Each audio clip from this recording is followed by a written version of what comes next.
پس تا اینجای داستان رفتیم جلو که بهش گفتن که تو بیا و نماز رو بر اقامه کن و ما بهت اقتدا میکنیم. میگه ای یگانه هین دوگانه برگزار تا مزین گردد از تو روزگار. ای یگانه روزگار، تو این نماز دوگانه یعنی 2 رکعتی رو برگزار بکن تا روزگار مزین بشه، زیبا بشه. ای امام چشم روشن در صلا، چشم روشن بایدن در پیشوا. گفتن کسی میتونه پیشوای ما بشه و به امامت بیسته که در واقع چشم دلش روشن باشه و تو یه همچین کسی هستی. بیست جلو. در شریعت هست مکروه ای کیا، در امامت پیش کردن کور را. میگه در شریعت اینجوریه که میگن که وقتی که یک کسی نابیناست مکروهه که در واقع پیشوا باشه. البته منظورش اینه که کسی که در واقع چشم دلش باید روشن باشه، آگاه باشه و در واقع دلش صیقلی خورده باشه. منظورش اینه کسی باید بیسته جلو که در واقع تو دلش تازه حرص و نمیدونم حسادت و کینه و اینجور چیزها تو دلش نباشه. میگه گرچه حافظ باشد و چست و فقیه، چشم روشن به وگر باشد سفیه. میگه حتی اون کسی که میسته جلو حتی اگه خیلی علم هم داشته باشه، اون چیزی که برای ما مهمه اینه که چشم دلش روشن باشه، هرچند که شاید خیلی سرحال باشه، قبراه باشه و از اینجور چیزها. کور را پرهیز نبود از قذر، چشم باشد اصل پرهیز و حذر. میگه کسی که کوره، قذر یعنی پلیدی، کثیفی. میگه اون چون نمیبینه، خب میره یک دفعه پا میذاره در یک کثیفی. میگه اشکالی نداره، کسی به اون در واقع آدم کور خورده نمیگیره که تو چرا مثلا رفتی توی این پهن پا گذاشتی، ولی میگه برای کسی که بیناه این اشکال داره. و بعد من توی مصرع دومش که میگه چشم باشد اصل پرهیز و حذر، میگه منظورم از چشم داشتن اینه که کسی که بتونه پرهیز بکنه، تقوا داشته باشه از صفتهای درونی، یعنی از در واقع این که مثلا آدم خشمگینی نباشه، نمیدونم از حرصش بتونه دوری بکنه. او پلیدی را نبیند در عبور، هیچ مؤمن را مبادا چشم کور. یه کسی که کوره خب نمیبینه، این عادیه و خدا نکنه که یه کسی که در واقع میگه من مؤمنم چشم دلش کور باشه.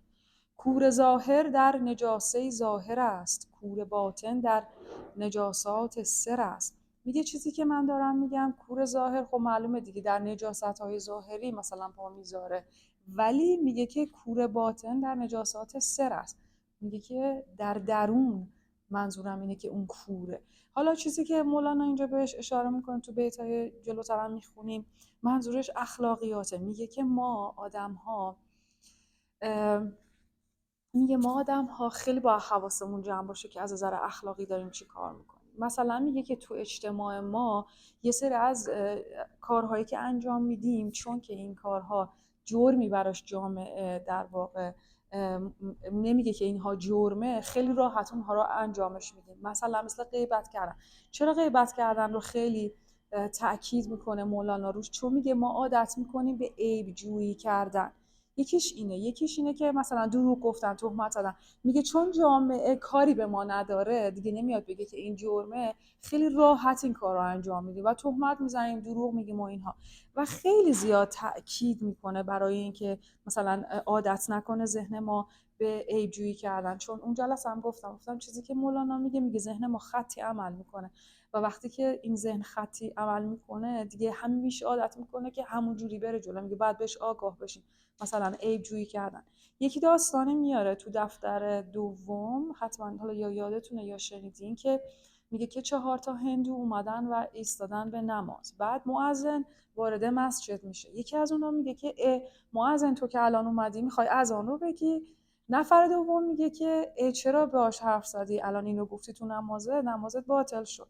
نفر سوم میگه که اونم دخالت میکنه، یه چیزی میگه، و نفر چهارم میگه که خوش به حال خودم که هیچ چیزی نگفتم و نمازم باطل نشد. ولی خب مولانا میگه که پس نماز هر 4 شد تباه، عیب گویان بیشتر گم کرده راه. میگه کسایی که عیب دنبال عیب ها هستن، حالا نه اینکه توی مثلا افرادا، مثلا ما تو کل شبانه روزه هم مثلا توی روزمون که میگذره، یه روزمون رو شب میکنیم، میگه فقط عیباشو نگاه میکنیم، بدیهاشو نگاه میکنیم و عادت کردیم.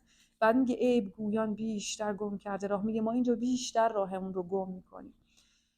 بعد میگه ای خنک جانی که عیب خویش دید، هر که عیبی گفت آن بر خود خرید. میگه خوش به حال اون کسی که عیب خودش رو دید و هر کسی اومد بهش گفت که ببین مثلا تو فلان عیب رو داری، میگه این رو میخره و میگه آره واقعا من این عیب رو دارم. بعد میگه زان که نیم او ز عیبستان بوده است، وان دگر نیمش ز غیبستان بوده است. میگه ما آدم‌ها اینجوریم، نصف وجودمون عیبستانه، یعنی ایرادهایی هستش و نصفمون غیبستانه، یعنی اصلا من نمیدونم اون نصفه اون آدم چیه.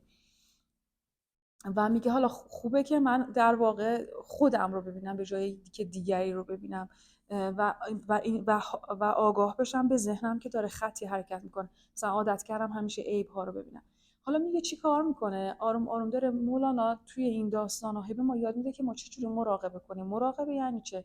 یعنی من حواسم هست که داره تو ذهنم چه اتفاقاتی میگذره. خب میگه وقتی من آگاه میشم به اینکه ذهنم خطی داره در واقع حرکت میکنه، آروم آروم با آگاه شدن به این و مسلط شدن به ذهنم، میگه ذهن با این آگاهی ها با نوسانات زندگی حرکت میکنه، یعنی خطی دیگه حرکت نمیکنه، با نوسانات بالا و پایین میره و وقتی که ذهن با این نوسانات بالا و پایین میره درصد خطاش کمتره و درست عمل میکنه، یعنی کمتر خطا میکنه و به من در فرمانی که میده که مثلا من الان چی کار بکنم درست داره. به خاطر این میگه که باید آگاه بشیم. پس اینجا داره میگه که اینکه کسی باید در واقع پیشوا باشه که این آگاه باشه، خودش رو از این نجاست ها همیناه که عیب گویی، اینقدر ذهنش آگاه باشه که اینقدر عیب گویی نکنه، تهمت نزنه، دروغ نگه، از اینها خودش رو پاک بکنه. میگه که آره داشتم نگاه میکنم ببینم چی دیگه نوشتم.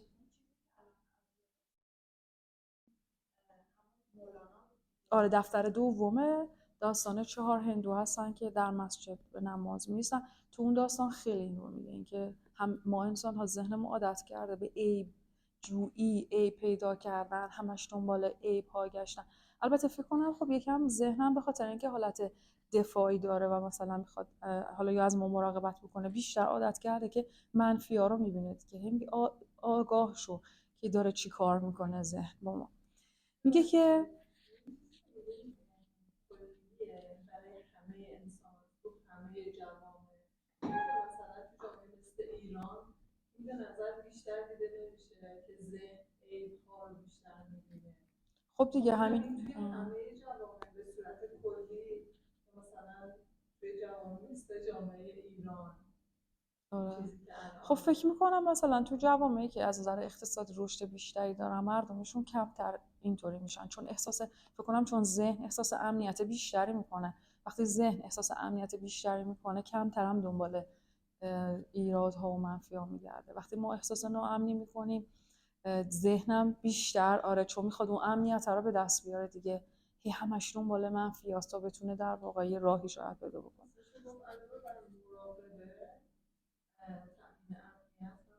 خب بیرونی ها که جای خودش مهمه، واقعا بیرونی ها جای خودش مهمن، ولی خب حالا کاری که داره اینجا مولانا میکنه بیشتر که نه، یعنی همش درونیه.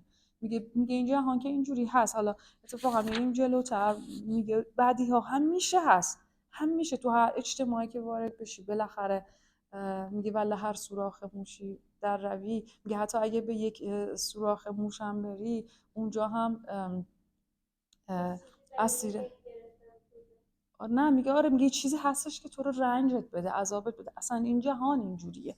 حالا میریم جلوتر هم میخونیم. خب میگه این نجاسه ظاهر از آبی رود آن نجاسه باطن افزون میشود. میگه که این نجاسات ظاهر رو میشه با یه آبی شست و رفت، ولی اون چیزی که در باطنه اتفاقا بدتره و هر روز ممکنه که بیشتر هم بشه. جز به آب چشم نتوان شستنان، چون نجاسات بواطن شد عیان. یه چیزی که خیلی مولانا در موردش کلا حرف میزنه گریه کردنه.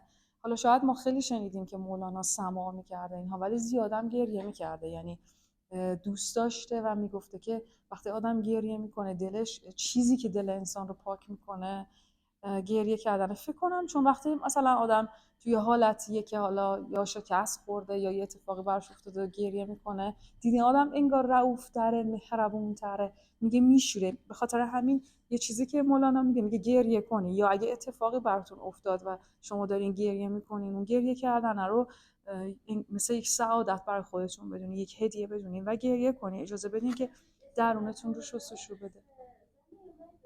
عزیزم مرده خز.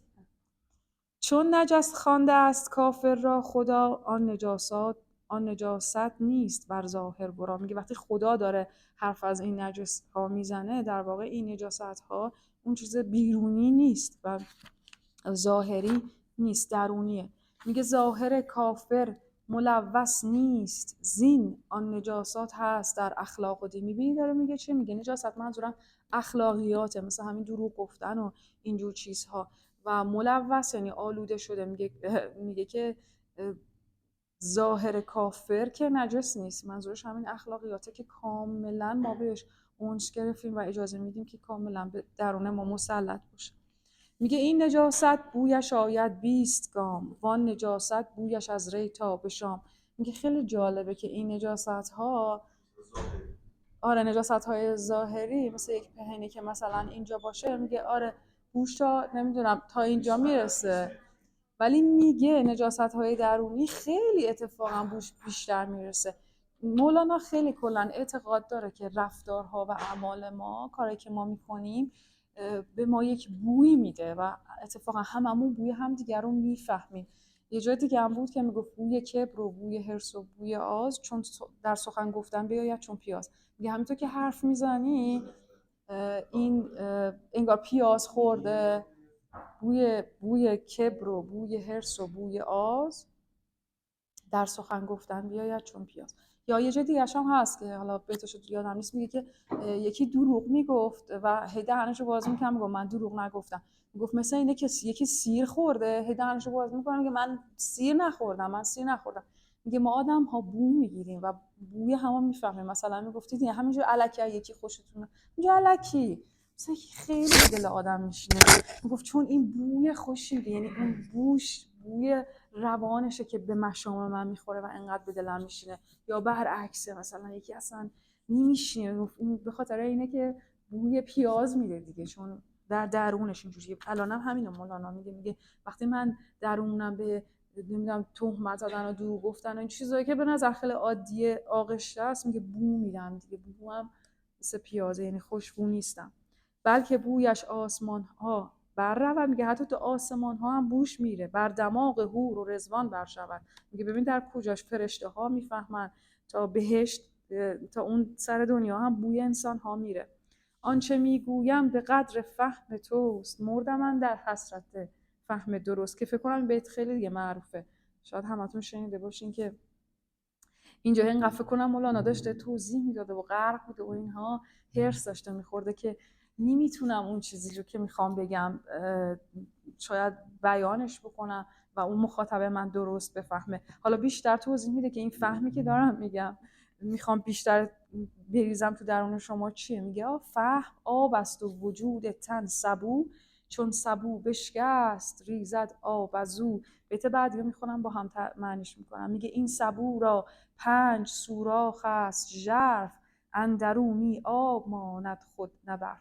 میگه که فهمی که من الان دارم بهتون میگم، من مولانا، مثل اینه که من این فهم مثل آبه و وجود شما مثل سبوه، یه ظرفه و من اینو آبو میریزم تو این ظرف.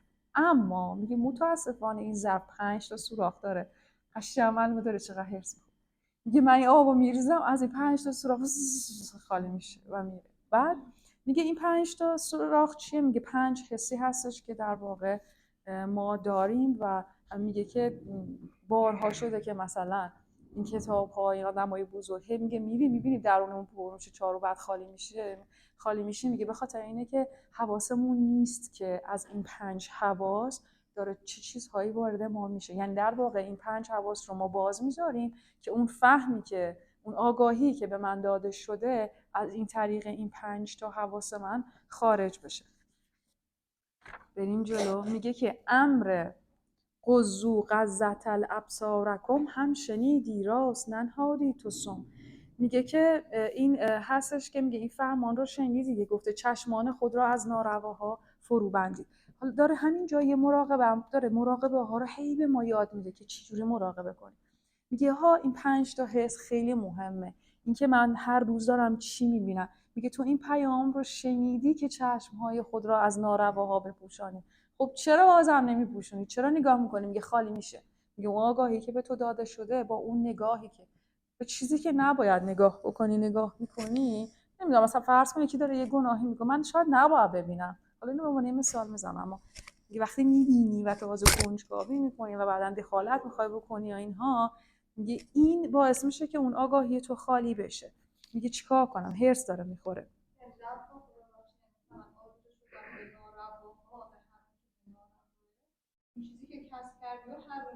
آفرین میگه که آره داره میگه آره آفرین داره میگه من مولانا تو این داستان ها این همه هر هی دارم فهم میریزم در درون وجود تو، ولی دوباره فیس میکنه خالی میشی. چرا؟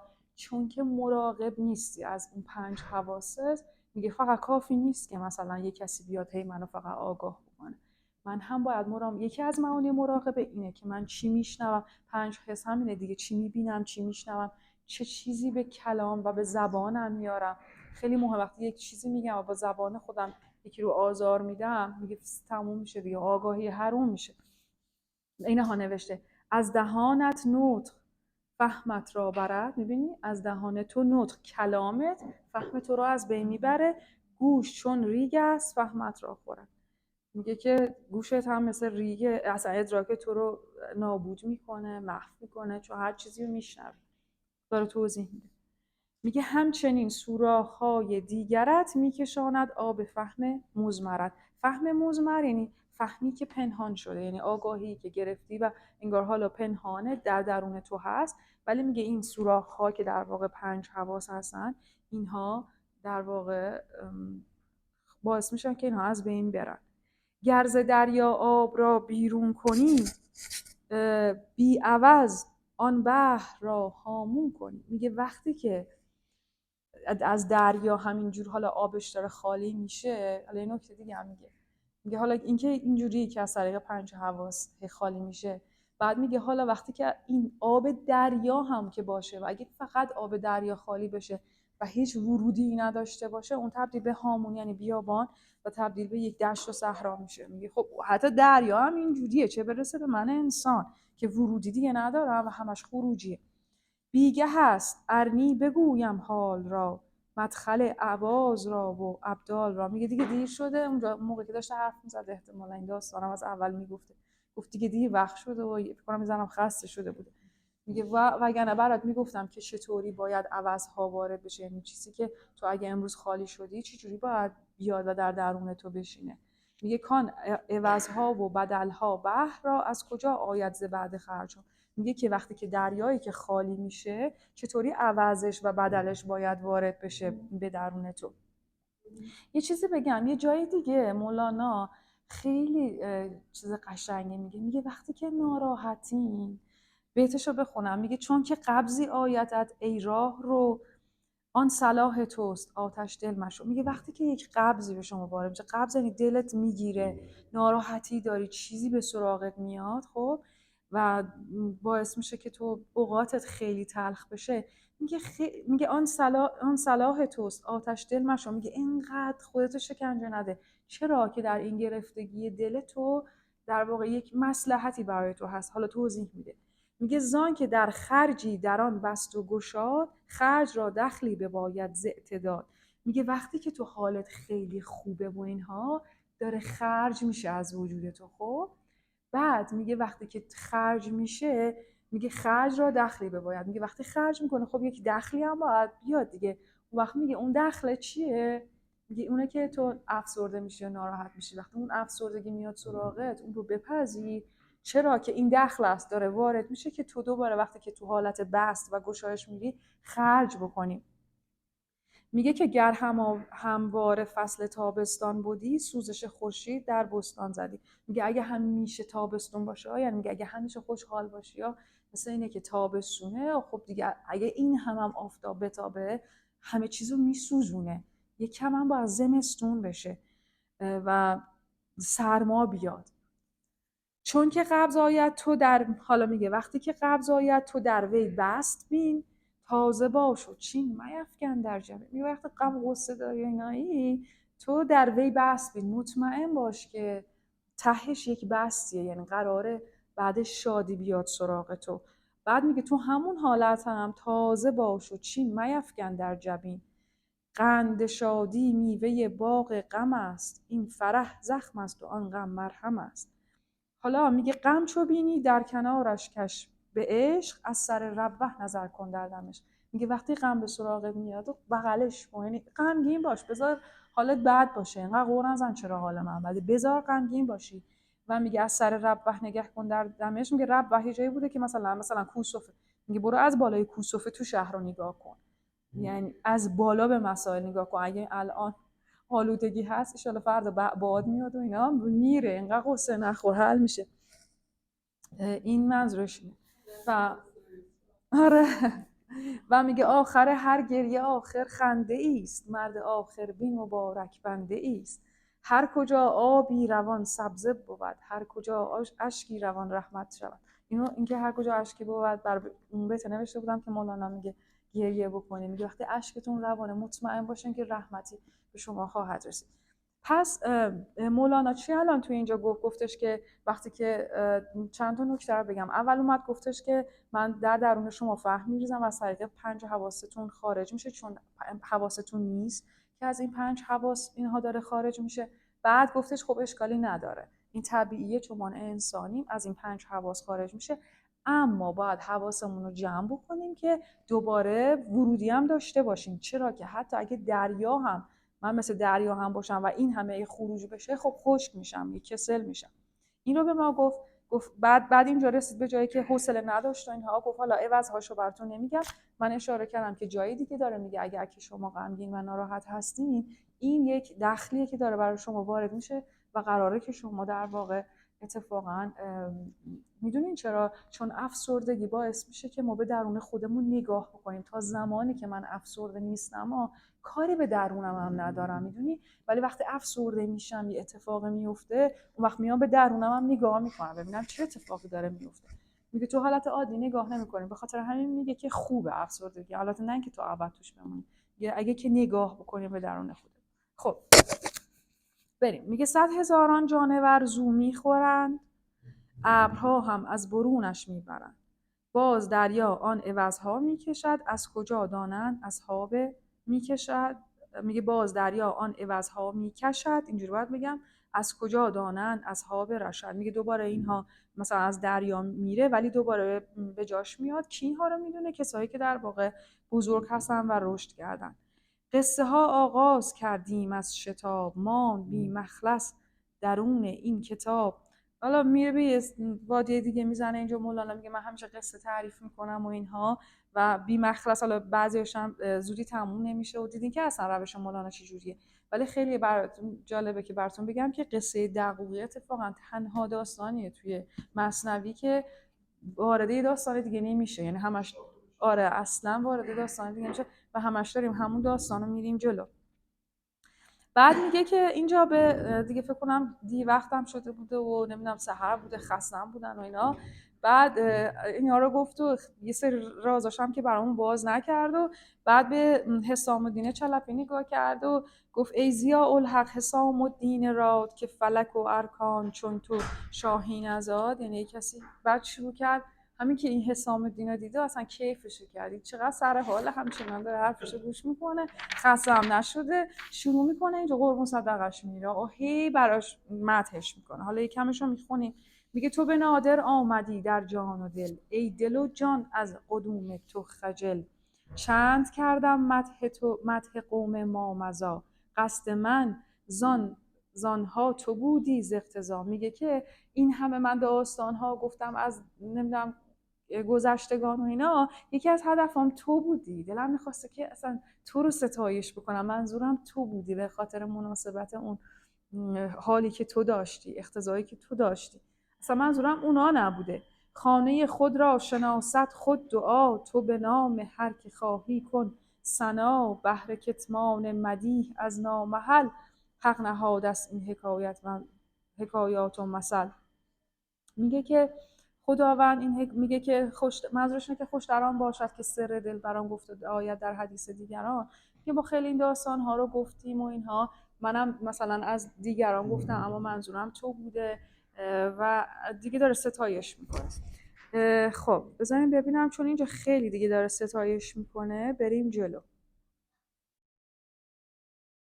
خب بخونم باشه. میگه گر چنان مدح از تو آمد هم خجل، لیک پذیرد خدا جهد المقل. میگه که مولانا میگه که همچنان داره ستایشش میکنه و میگه که این مقام عالی فراتر از این هستش که من بخوام تو رو مدحت بکنم، اما خدا میگه که خداوند میپذیره چه چیزی رو؟ تلاش کردن اونهایی که مقل، یعنی که اونهایی که توحید دست هستن. یعنی میگه من هم در برابر تو توحید دست هستم، میگه خدا هم میپذیره اونهایی که بینوا هستن. حق پذیرت کسره‌ای دارد معاف، که از دو دیده کور دو قطره کفاف. میگه که خداوند هم هر عمل ناچیزی رو در واقع میپذیره به خاطر بزرگواری خودش و از دو دیده کور حتی 2 قطره هم کافیه. مرغ و ماهی داند آن ابهام را، که ستودم مجملین خوشنام را.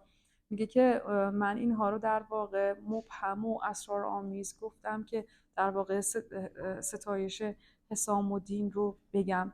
تا برو آه حسودان کم وزد، تا خیالش را به دندان کم گزد. میگه اینطوری گفتم پوشیده و پنهان که در واقع حسودا بهش حسادت نکنن و در واقع نخوان آزارش بدن.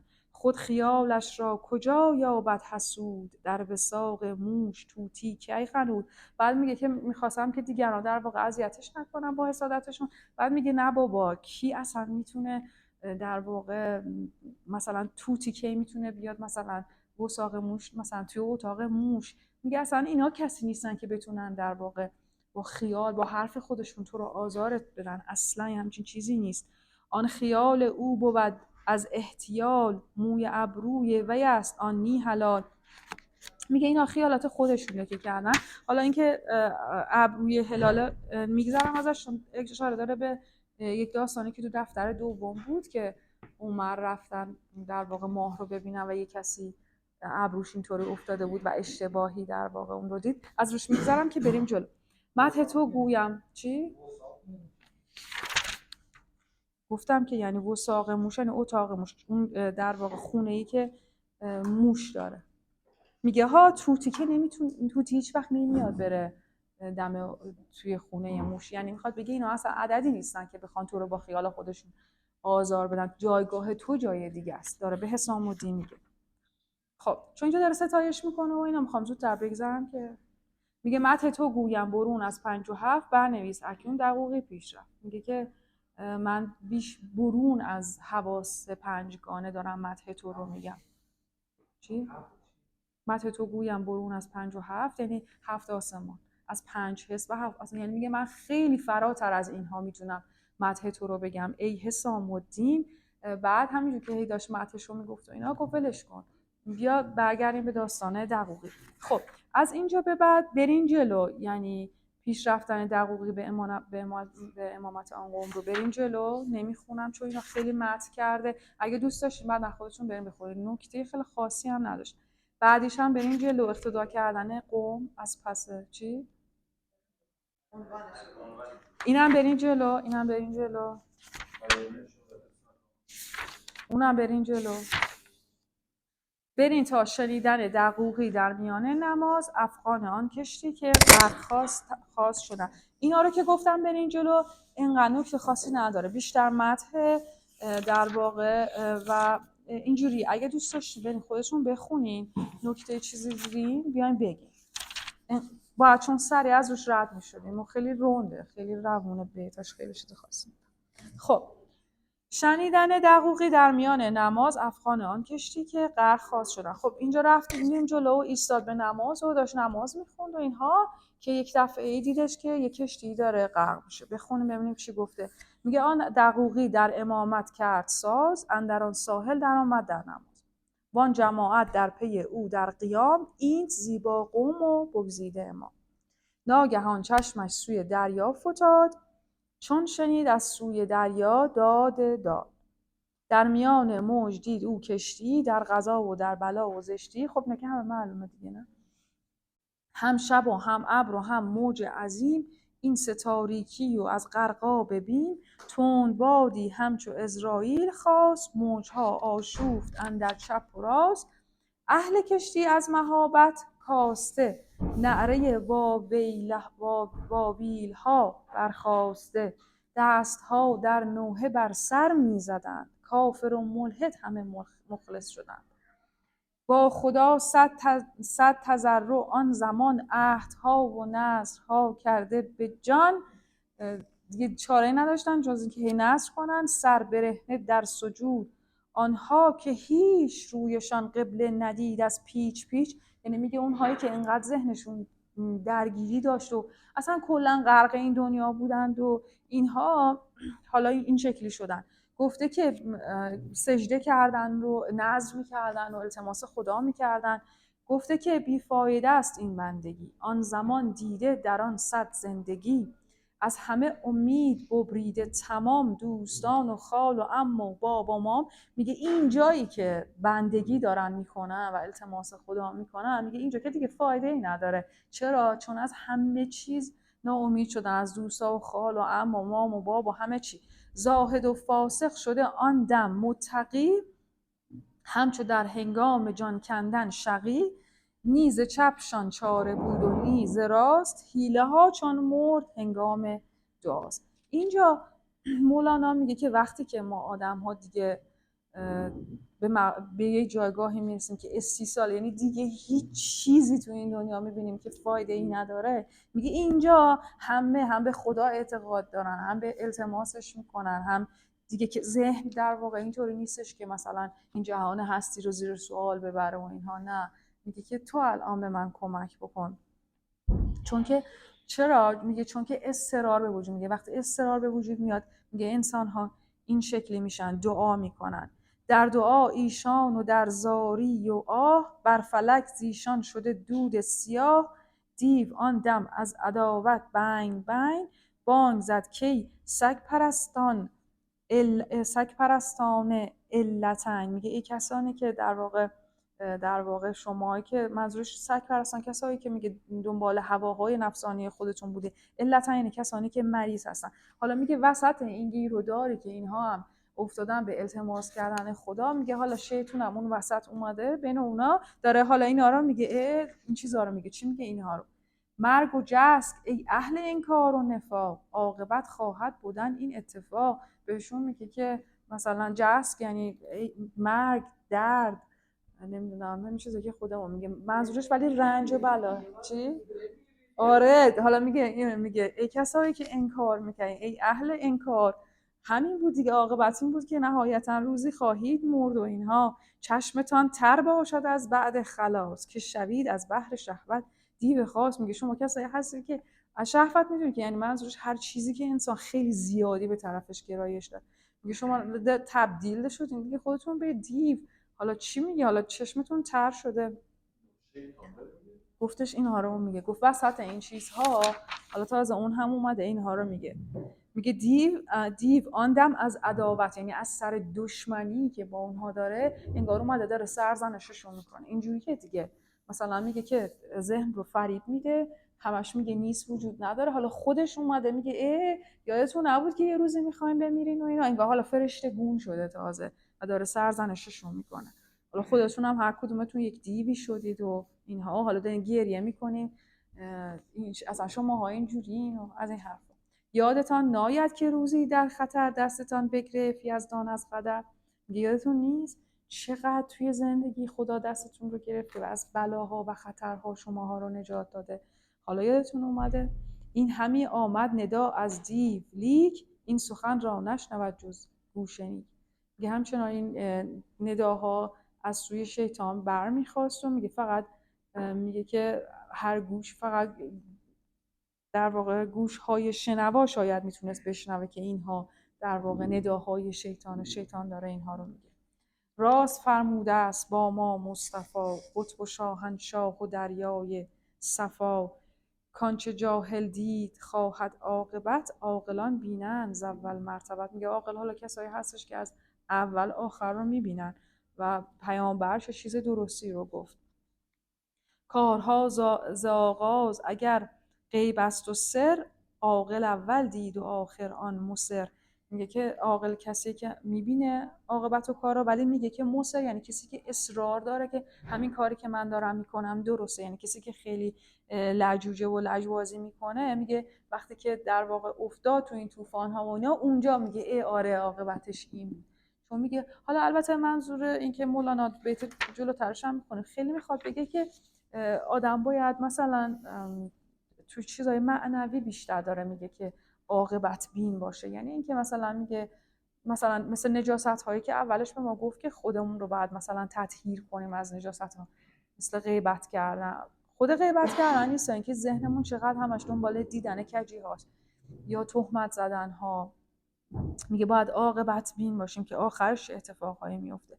اولش پوشیده باشد با آخران، عاقل و جاهل ببینن در عیان. میگه اولش خب عاقبت کارها معلوم نیست، میگه پنهانه. بعد داره میگه که خب عاقل میبینه، ولی میگه جاهل کسیه که وقتی که خیلی روشن شد همه چیز، اون موقع است که میبینه. گر نبینی واقعی غیب ای عنود، اگر که نمیبینی کسی که سرکشی میکنی که چه اتفاقی میفته، حزم را سیلاب کی اندر رو بود. میگه که دور اندیشی رو که سیل نمرده که ببره، که میگه خب همین الان دور اندیش بشو، به خیلی چیزها فکر کن. حزم چه بدگمانی در جهان، دم به دم بیند بلای ناگهان. حالا میگه حزم چه چیزیه؟ اینه که ما بدگمان بشیم و همینطور مرتب ببینیم که در واقع بلاهایی که پشت سر هم دیگه میاد. کلا حالا چیزی که من متوجه شدم از مولانا اینه که نگاهش اینطوریه که کلا میگه ما در جهانی که داریم راه میریم مثل اینه که داریم روی یخ حرکت میکنیم. یعنی انقدر زیر پامون لغزنده است که هر آن ممکنه بخوریم زمین. یعنی و منظورش از بلاهایی که پی در پی میاد منظورش اینه. حالا برم جلوتر، میگه آنچنان که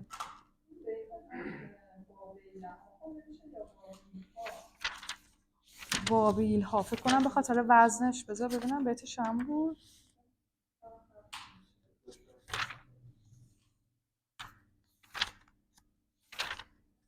نمیدونم، فکر کنم چون من باید خیلی برگردم، نمیدونم چرا پیداش نمیکنم. خب برای من فرق داره.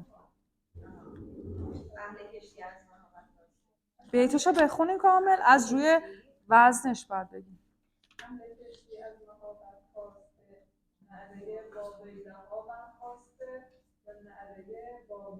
دوتاش درسته، دوتاش میشه بخونیم چون وزنش خراب نمیشه. باید همیشه ببینیم وزنش خراب میشه یا نه. آره یعنی میگه داشتم میگفتم واقعا.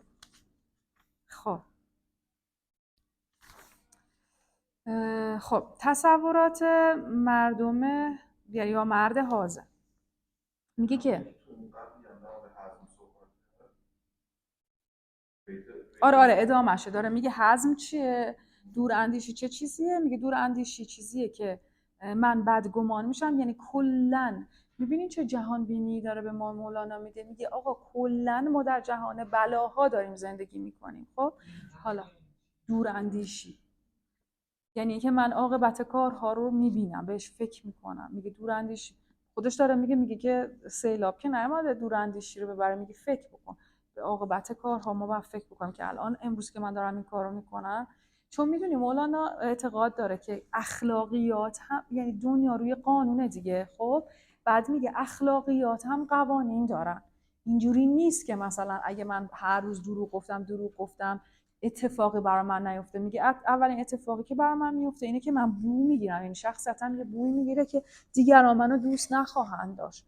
اخلاق میگه چیزا، یا میگه حالا اگه واقعا بیایم نگاه بکنیم بزرگترین دروغای دنیا یه روزی یعنی در طول زمان رسوا میشن. حالا بزرگترین منظورم اینه که شاید سخت ترین یا پنهان ترین دروغ‌های جهان در طول زمان که وقتی نگاه کنیم که فلان روز مثلا فلان رئیس جمهور چیکار کرده، دستش رو میشه، یعنی تمام دروغ‌ها رو میشن. میگه چی؟ نمیمونه، هیچ وقت نمیمونه. یعنی واقعا یادم بیاد نگاه بکنه اصلا به نظر من، یا مثلا حتی میمیره، مثلا یه کسی میمیره بعد مثلا نمیدونم نوش میره پیدا میکنه که ای فلان جا دروغ گفته، فلان کارو کرده، فلان خیانتو کرد، یعنی رو میشه، همینجا رو میشه. حالا کی رو بشه معلوم نیست. به خاطر همین چی؟ آره همه چی رو میشه. میگه مثلا زنای قبلش بیان سر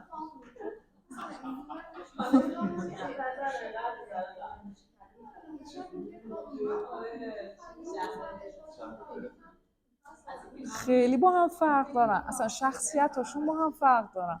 دو تا آدم کاملا متفاوتن، جهان بینی متفاوتی دارن. میدونی ما باید ببینیم که کی داره چی میگه. آره کلا تا اینجا بچه‌ها اگه نکته چیزی هست. خب همین دیگه، مثلا میگه که یعنی چی؟ میگه که بو میگیری، شخصیتت بو میگیری، بوی رفتاراتو میگیری، میشه دوراندیش. این که من حالا بیام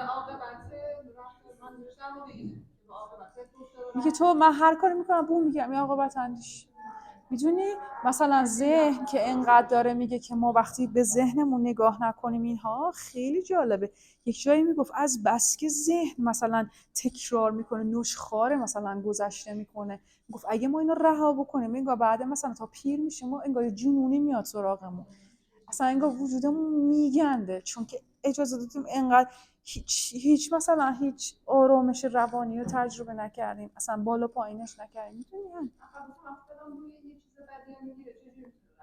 میگه آنچنان که ناگهان شیری رسید، مرد را بربود و در بیشه کشید.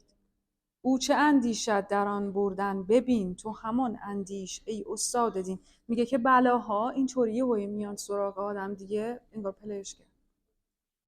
احسان پلک میگه که بلاها اینطوری یک دفعه میاد سراغ آدم، مثل اینه که شیر یک دفعه بیاد و آدم رو ببره، ببره توی بیشه. و میگه تو اون موقع اصلا میتونی اندیشه بکنی، انگار اصلا دیگه ذهن آدم اون موقع کار نمیکنه. میکشد شیر قضا در بیشه ها، جان ما مشغول کار و پیشه ها. منظورش اینه که شیر قضا میگه ما به طرف مرگ در حال حرکت هستیم، در صورتی که جان ما مشغول چیزهایی هستش که اینقدر هم ارزشمند نیستن، سرگرمه کارهایی هستیم و زندگی از سر غفلت رو داریم انجام میدیم. آنچنان که از فرق میترسند خلق، زیر آب شور رفته تا به حلق.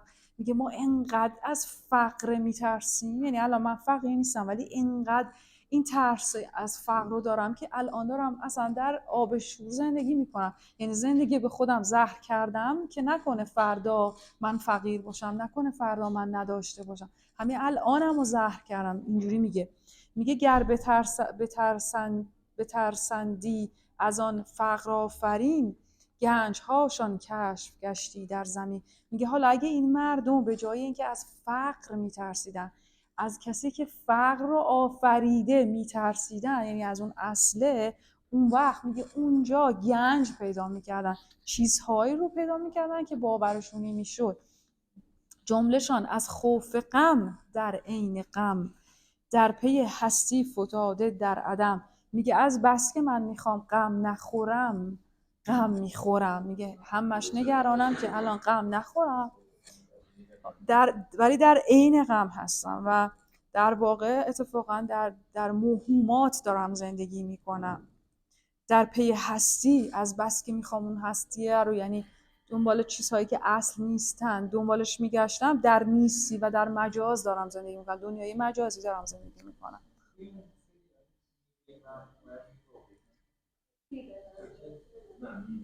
میوه ممنون.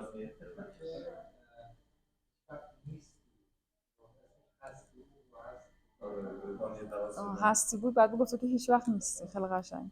خب دعا و شفاعت دقوقی در خلاص کشتی. اینجا کجا رفتیم؟ تا اینجا رفتیم جلو که داشت دقوقی میدید که نماز خوند و یه دفعه دید یه کشتی دارن غرق میشن و اینها. بعد چی کار کرد؟ دقیقی دعا کرد. اینجا مولانا در مورد دعا خیلی حرف زده. اولین اتفاقی که میفته تو این داستان اصلا اینه که دقیقی اجازه نداشت که دعا بکنه. چرا؟ چون میگه که وقتی که انسان میرسه به این جایگاهی که الان دقیقی رفته، میگه در واقع خودش رو داره با هستی یکی میکنه. میگه در هستی و یا در طبیعت دیگه احساساتی وجود نداره. خب میگه وقتی دقیق اومد رفت تو این لول رسید، نباید دوباره احساساتی میشد. چجوری؟ چون میگه که طبیعت که رحم نداره که مثلا اگه سیل اومد دیگه نمیسته تا من خودم رو نجات بدم، میزنه میره. چون که میگه دنیا بر روی قانون داره میچرخه و اگه قرار بود که مثلا من بیام الان دعا کنم که این الان سیل منو نبره که نمیشه. میگه یعنی باید یک سری قوانین در دنیا بشکنه که اون دعای من برآورده بشه. پس اصلا میگه دقیقی در این جایگاه رفته بود، اما انگار درست تو اون جایگاه جا نیفتاده بود که نباید در واقع دوچار احساسات انسانی میشد، چون که هستی احساسات نداره.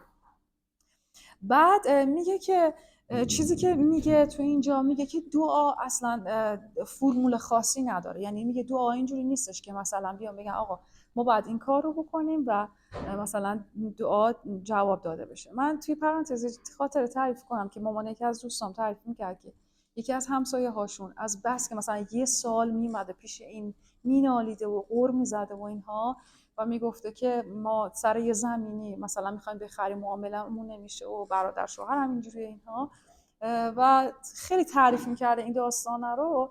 این مامان دوست من گفتش من بعد یه سال که هر روز مثلا داستان این رو میشنیدم، گفت خسته شدم از سر تمسخر به این گفتم که من یه دعایی بلدم که اگه بری این دعا رو انجام بدی این کار زمینه شما حل میشه. بعد گفت این گفت چیه؟ گفت بهش گفتم، گفت همون موقع فل بداهه تو ذهنم ساختم. گفت بهش گفتم برو یه قابلمه کوچیک بردار، یه سوپی که بلدی درست کن، این سوپو درست بکن، بعد که درست کردی برو بذارش توی تاقچه بلندی که مثلا اینطوری باید سوپ رو بخوری، با یه دست سوپو بخور، این انگشتت هم بذار تو نافه و اینو اینجوری بخور و در عین حالی که داری اینو میخوری دعا کن که این کار زمینتون درست بشه، التماس خدا. گفت من اینو از روز تمسخر گفتم چون خستم کرده بود و اینا. گفت این زمان گذشت و من ندیدمش چند وقت و بعد از چند وقت یهو دیدمش و گفت دیدم از دور اومد پری تو بغلم و ماچم کرده. گفت تو عجب دعایی به من گفتی. دعای من درست شد بعد اینکه این کارو من کردم. آره گفت بعد از اینکه این کارو کردم این جواب من داده شد، کار زمینمون درست شد و اینا، دست در نکنه. گفت من همینجور مات به این نگاه میکردم که من اصلا داشتم مسخره بازی در میآوردم، واقعا که نگفته بودم تو بری این دعا رو بکنی. به خاطر همین چیزی که حالا من فهمیدم و اینا که میگه اصلا دعا فرمولی نداره و دعا یک آفرین دقیقا همونطور. آفرین دقیقا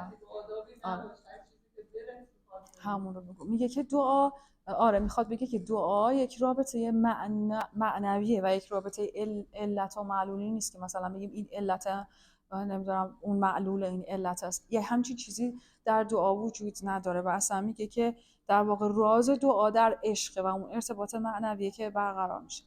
اما اینه که مثل همون 4 تا هندو اصلا دقیقی نباید ذهنش از نمازش پرت میشه.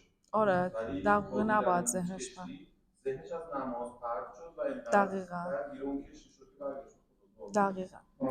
بعد چیز دیگه که گفتن تو عرفان خیلی زیاد گفته شده اینه که اصلا میگن دعا مغز عبادت هاست، اما به این معنا نیستش که دعا مثلا ما دعا بکنیم و قرار باشه که به ما جواب داده باشه. چرا؟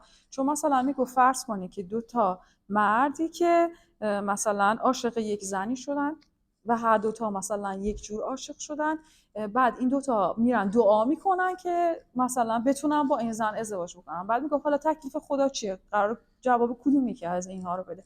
میگه که عزیزم آره میشه داستانش.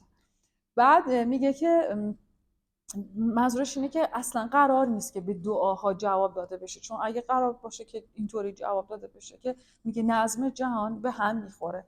اصلا نمیره به جلو. ولی میگه چرا جمله‌ای که دختر گل فروش سر چهارراه دعا می‌کنه بارون نیاد که گلش آفرین دقیقاً اون میخواد پسری که شوهرش دعا می‌کنه بارون بیاد که زمینش پدرش آب بیاره بشه. میگه که آره دقیقا همینطور. میگه که چرا حالا مثلا اینقدر ولی به ما گفتن که دعا کنین و اینها. حالا چیزی که من فهمیدم، میگه دعا یک نردبانه برای عبور کردن. میگه وقتی آدم هی دعا میکنه باعث میشه که انسان بیا در واقع در اون با هستی یکی بشه. یعنی چه با هستی یکی بشه؟ میگه فرض کنید که مثلا یک منظره‌ای که ما میریم نگاه میکنیم، یک درختی که کنار چشم است، اینها ما اون طبیعت رو نگاه میکنیم. درخت یک جزئی از کل اون طبیعته. خب بعد میگه ذهن شلوغ ما آدم ها باعث میشه که من جزئی از اون طبیعت نباشم، انگار با ذهن شلوغم خودم رو از اون طبیعت میکشم بیرون. میگه که دعا کمک میکنه که من بشم جزئی از اون کل، و وقتی که شدم جزئی از اون کل در اون سطح قرار گرفتم، میگه اونجا انسان میبینه خودش رو که قدرت داره، اراده داره و انقدر اراده داره که بتونه خیلی چیزها رو تغییر بده. ولی میگه در اون سطح باقی نمیمونه انسان، و وقتی که میبینه این همه قدرت و اراده داره به آن چیزی که هست تسلیم میشه و میپذیره، چون انگار آگاه میشه که خب انگار باید این باشه اصلا دیگه. اینو من بهتون بگم که حالا داشتم به این چیزها فکر میکردم و میخوندم. انسان های بزرگ مثلا توی سطح های خیلی عجیب غریبی که اینا توی این سطح ها که میرن خیلی عجیب غریب پذیرش میکنن زندگی رو.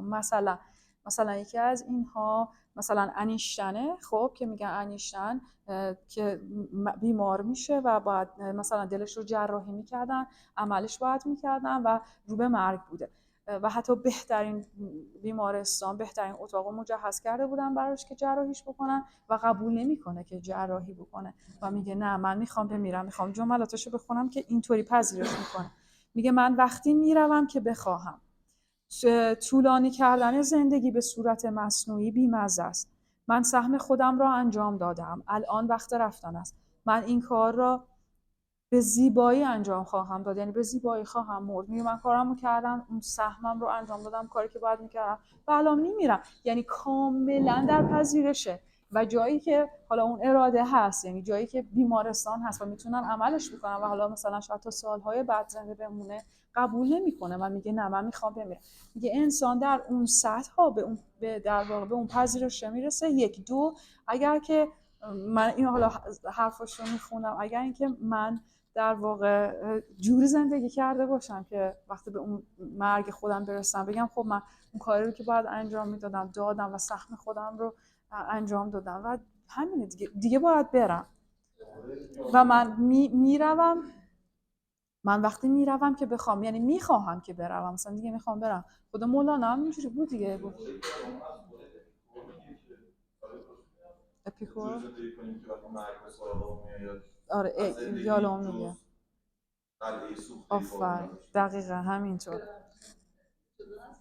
بگیم نه بگو. این مستندی هم هست اسم مشتی اسماعیل، اونم دقیقا یه چنین چیزی میخواد بگه. مشتی اسماعیل یه پیرمردی شما زندگی کرده در سن 40 سالگی نابینا میشه، ولی خب اون معرفت درونی که داشته، امیدی که به زندگی داشته، این خیلی درش در اوج بوده و بهش میگن که بیا چشماتو عمل کنی، میگه نه این نابینایی رو خدا داده و من راضیم، تسلیمم. و در اون حد در اون حد نمیتونیم تسلیم. راضیه از زندگی و چقدر با امید جلو میره. برف سنگین اومده، چشمه‌های سوراخی که پر از آب میشه، یاد خیلی کنار علایدی میشینه، خدا رو شکر میگه، اون چشمه رو برعکس میکنه که آبش خوش بشه و با همین روند به زندگی ادامه میده، با همون رضایت. آره دقیقا میگه که اینجوریه دیگه. یعنی میگه انسان میتونه در اون حد به تسلیم برسه. البته واقعا خیلی کار سختیه. خب بخونیم پس بهتره حالا دیگه. میگه که چون دقوقی آن قیامت را بدید، رحم او جوشید و اشک او دوید. گفت یا رب منگر اندر فعلشان، دستشان گیره شه نیکونشان. گفت کاری نداشته باش که تو الان چی کار میکردن، دستشون رو بگیر. خوش سلامتشان به ساحل باز بر، ای رسیده دست تو در بحر و بر. ای کریم و ای رحیم سرمدی، درگذار از بدسگالان این بدی. یعنی کسایی که بدکیش بودن، درست زندگی نکردن، تو مسیر درستی نرفتن. ای بداد رایگان صد چشم و گوش، بی ز رشوت بخش کرده عقل و هوش. برای خیلی قشنگه اینا. خود مولانا انگار داره این دعا رو میکنه، خیلی به دل میشینه نه؟ بیش از استحقاق بخشیده عطا، دیده از ما جمله کفران و خطا. ای عظیم از ما گناهان عظیم، تو توانی عفو کردن در حریم. ما ز آز و حرص خود را سوختیم، وین دعا را هم ز تو آموختیم. حرمت آنکه دعا آموختی، در چنین ظلمت چراغ افروختی. همچنین میرفت بر لفظش دعا، آن زمان چون مادران با وفا. میگه مثل مادران با وفا اینجوری براشون دعا میکرد. اینم خیلی دوست دارم که میگه توی همچین ظلمت جهانی تو به این چراغ دعا رو دادی دست ما، تو گفتی دعا کنی.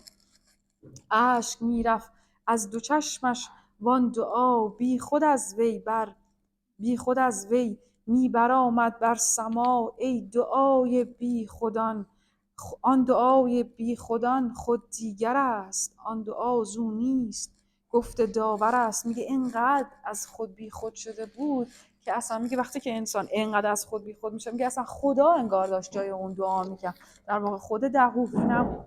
آن دعا حق میکند چون او فناست. میگه اینقدر فنا شده بود، از خود بیخی شده بود که حق داشت دعا میکرد. آن دعا و آن اجابت از خداست، هم اجابت از خداست. بله، واسطه مخلوق نی اندر میان، بی خبر زان لابه کردن جسم و جان. بندگان حق رحیم و بردبار، خوی حق دارند در اصلاح کار. مهربان بی رشوتان یاری گران، در مقام سخت و در روز گران. میگه همچین کسایی یعنی دقوقی کاری نداره تو کی هستی نیستی، اینا اینجوری بدون که ازت رشوت بگیرن دعا میکنن. هین بجو این قوم را ای مبتلا، هین غنیمت دارشان پیش از بلا. میگه قبل از اینکه در بلا بیفتی یک همچین قومی رو پیدا بکن که برای دعا بکنن. این مبتلا یعنی کسی که گرفتار شدی. رست کشتی از دم آن پهلوان، وهله کشتی را به جهد خود گمان. که مگر بازوی ایشان در حضر، بر هدف انداخت تیری از هنر. بخونم این بیتو براتون بگم چی داره میگه. پا رهاند روبهان را در شکار، وان ز دم دانند روباهان قرار. میگه که وقتی که خب حالا اومده و دعا کرد و اینا نجات پیدا کردن، میگه اینا که تو کشتی بودن با خودشون فکر کردن و گفتن خدا جواب ما رو داد و اینا فکر کردن که اگه نجات پیدا کرد کشتی به خاطر دعای خودشون بوده. ببین میگه که وهله کشتی را به جهد خود گمان. فکر میکردن که اگر مثلا در زمانهای گذشته یک کار خوبی انجام دادن، این جواب اون کار خوب است که امروز خدا جوابشون رو داد. اما بعد میگفتش که مگر بازوی ایشان در حضر، بر هدف انداخت تیری از هنر. میگه هنری که قبلا خرج کرده بودن، میگم مثلا یک در واقع یک کار خوب انجام داده بودن، این الان این تیری که به هدف خورد از هنر اون موقع شونه که من فلانجا بخشیدم، نمیدونم فلانجا اون کار خیر رو انجام دادم، جواب گرفتم.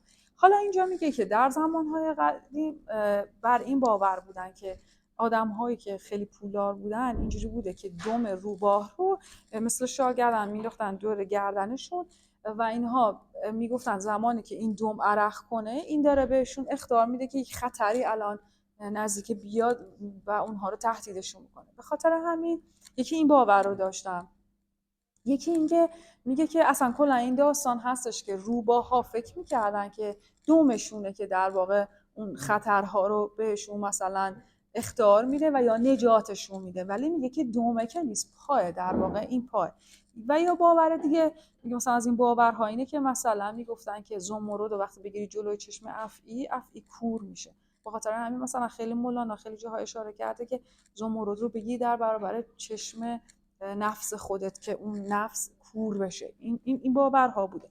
حالا میگه اینها هم باور فکر میکردن که دومشون در واقع دومشون، یعنی میگه دعاها یا کارهای خیری که قبلا انجام داده بودن باعث شد که حالا نجات پیدا بکنن، ولی نه نمیدونستن که اون پاه.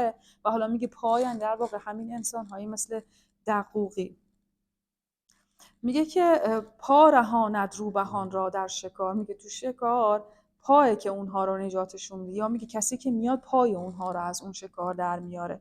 وان ز دم دانند روباهان قرار. میگه اونها قرار یعنی گول خوردن، از روی بیخبرشون فکر میکنن که دمشون اونها رو نجات داده، در صورتی که اصلا اینطوری نیست. عشقها با دم خود بازند کین، میرهاند جان ما را در کمی. میگه ما انسان ها اینجوریم، فکر میکنیم که حالا با دوم خودمون عشق بازی میکنیم. یعنی من میگم من در زمان گذشته فلان کارو کردم، فلان کار خیر رو انجام دادم و اینها، و عشق بازی با اون عمل خودم میکنم. میگه در صورتی که اینطوری نیست. میگه روبها پا را نگهدار از کلوخ، پا چو نبود دم چه سود ای چشم سوز. میگه که ای روباه سرمست مواظب پا باش که این به سنگ نخوره یا زخمی نباشه. پا چو نبود دم چه سود ای چشم سوخت. میگه دم چه فایده؟ دم که تو رو نجات نمیده، پایی که تو رو نجات میده. حالا مثلا میتونی خودتو از اون گودال بکشی بیرون. البته میگم پا اینجا نماده همین انسان هایی هستش که مثل دقوقی، کسایی که دعا میکنن. ما چو روباهیم و پای ما کرام، میرهاند ز صد گون انتقام. میگه ما مثل همین در واقع روباه هستیم و اون حتی تدبیرهای خودمون، مثلا فکر میکنیم اون چاره اندیشی منه که در واقع داره منو نجات میده.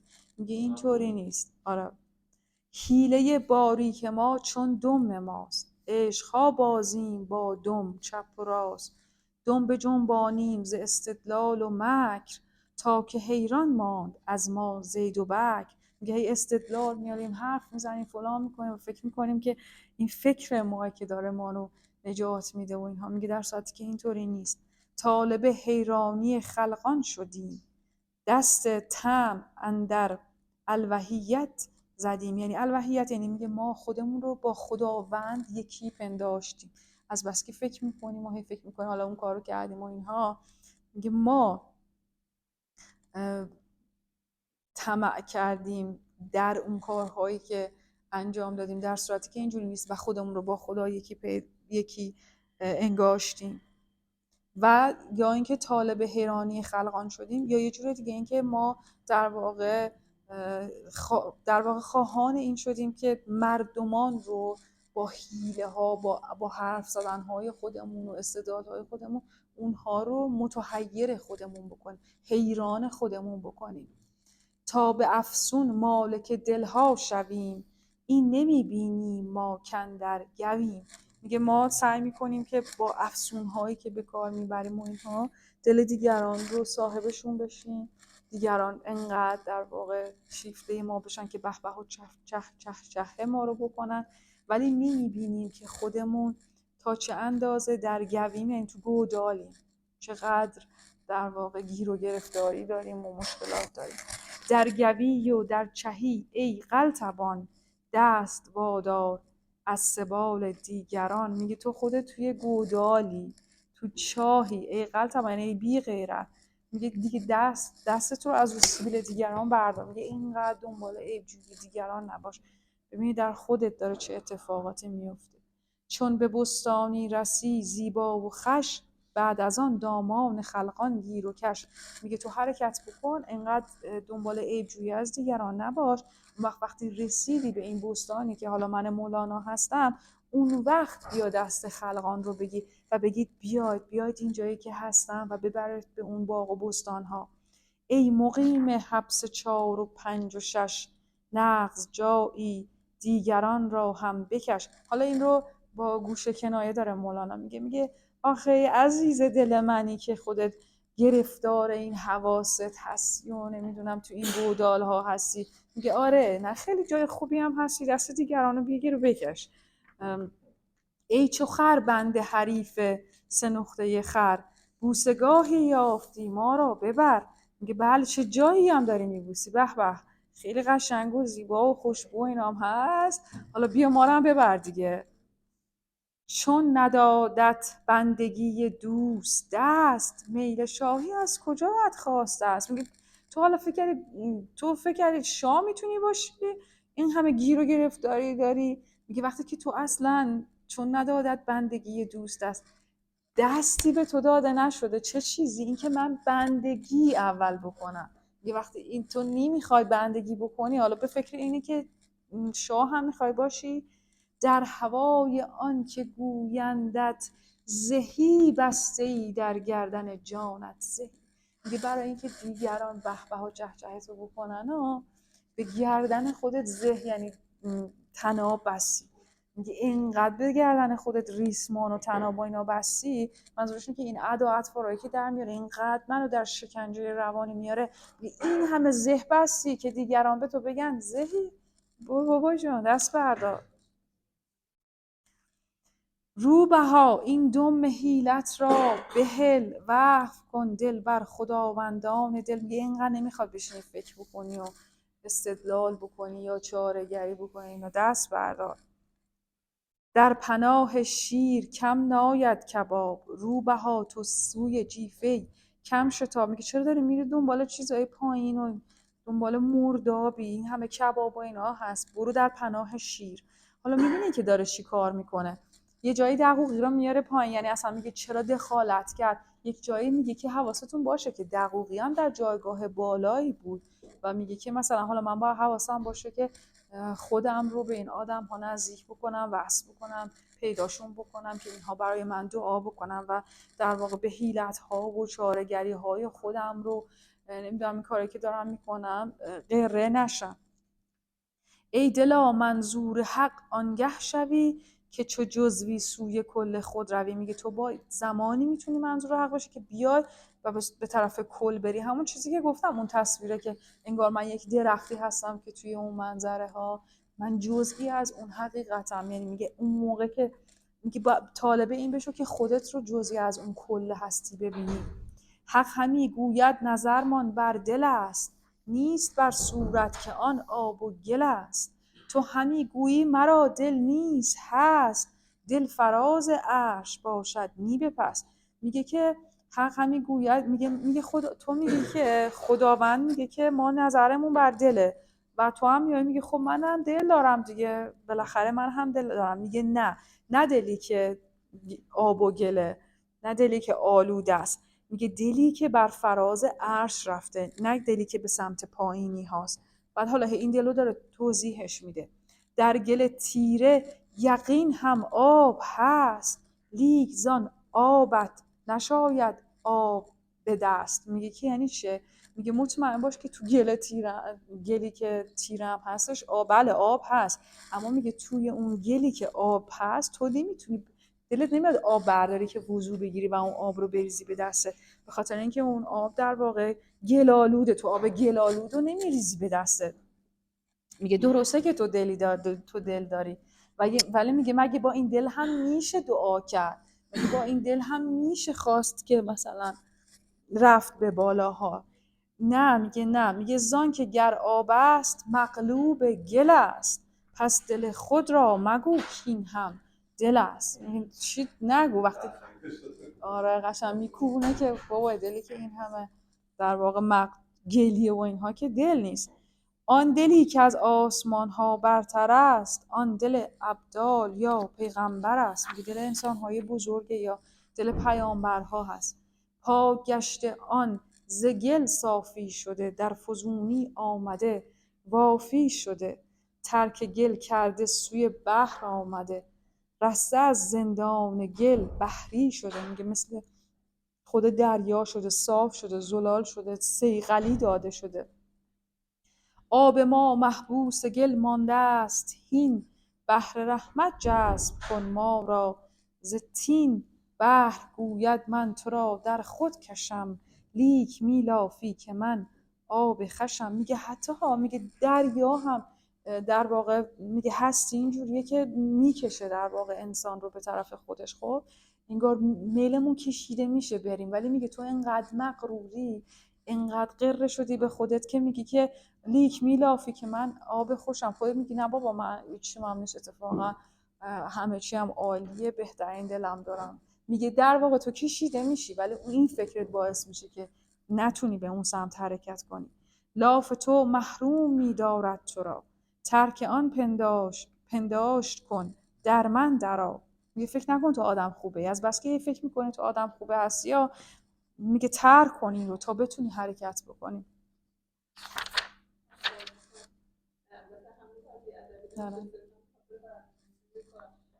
چنده سال؟ الان تمومش. نه الان تمومش میگم، چیزی نیستش این تا آخرش که البته نمیتونه من بریم تا آخرش، همش داره در مورد دل حرف میزنه دیگه، همش همینه.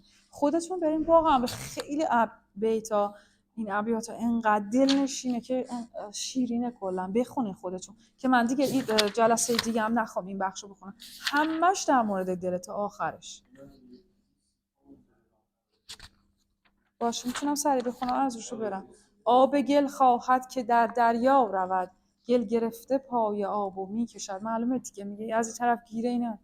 گل رهاند پای خود از دست گل، گر رهاند پای خود از دست گل، گل بماند خشک او شد مستقل. آن کشیدن چیست از گل آب را، جذب تو نقل و شراب ناب را. میگه تو به طرف چیزهای دیگه هستی، طرف نقل و این چیزها کشیده میشی، در صورتی که دل تو رو به طرف یه چیز دیگه ای میکشه. این خاک هست که آب از این من میکشه به سمت خودش گلش کنه. دقیقاً در دریایی که آب میخواد. میدونی چیه حالا یه جور دیگه که بشه تفسیرش کرد، میگه که شلوغی‌های ذهنه که به من اجازه نمیده که اصلا خلوتی بکنم، همش تو این شلوغی‌ها غرقم، یا اینکه خیلی مشغولم به یه سری از مسائل.